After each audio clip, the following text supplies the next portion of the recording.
we're going to show you some banded Pallof variations. My other lovely assistant, Chaco, here.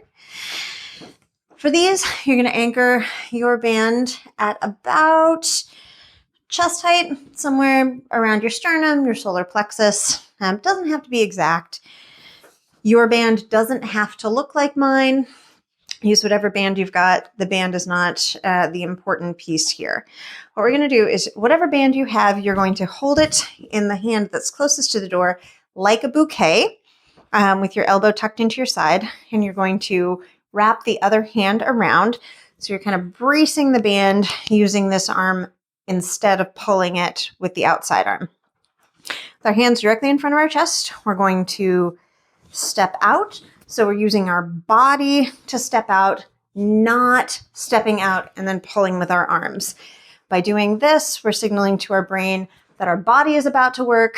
If we pull it over with our arms, we're going to signal our brain that our arms are going to work. And this is a movement that we want to work everything except our arms, really. So from here, you'll put your feet at about hip width. You're going to stack your trunk by tucking your tail and tucking your ribs down. If you need a refresher on the stacked trunk, you can see my stacked trunk video. We're going to keep our elbows pointed down. And then we're going to press straight out, come back in. Press straight out, come back in. You want to make sure that you're pushing straight out, not up or down. If you're pushing up or down, you'll probably get a lot of shoulder and a lot of arm. We want to be feeling this in our hips, in our abs, and in our backs.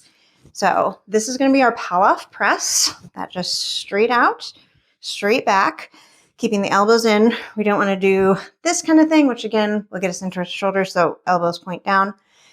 From here, we can move into an iso Pallof hold. So again, you're going to set everything and stack everything. You'll press out into that press position and you'll just hold it here for the amount of time that you want. A thing to note is that you always want to make sure that you do both sides of the movement. So once I've done with that side, I will set up here, step out, and I'll do either my hold or my press facing the other way so I get the other side of my body. For our Pallof step outs, which is another variation, we will keep the band at that same height. And what we're going to do is we're going to hold the band in the same way, that kind of bouquet hold. We'll start with our hands out for this. And you want to go out to the point where there's just no slack in the line, but not any tension either.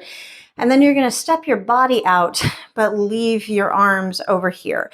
So the arm closest to the anchor will be mostly straight, and the other arm, the far arm, will be crossed over in front of your body. Your feet will be together for this one. And what you're going to do is you're going to step out as you drive your arms forward into that Pallof hold, and then step back. So the hard part is not going to be the movement. It's going to be just standing here and stabilizing when you finish. So make sure that you give yourself a pause and then return. And we're not going to turn our hips or shoulders. We're not going to go further than that just straight ahead position. We're just going to come out to here and then go a little bit back. And that again should be largely in your trunk and your hips. So those are 3 of our primary Pallof variations. We've got the Pallof press, the iso Pallof hold, and the Pallof step out. Now you try.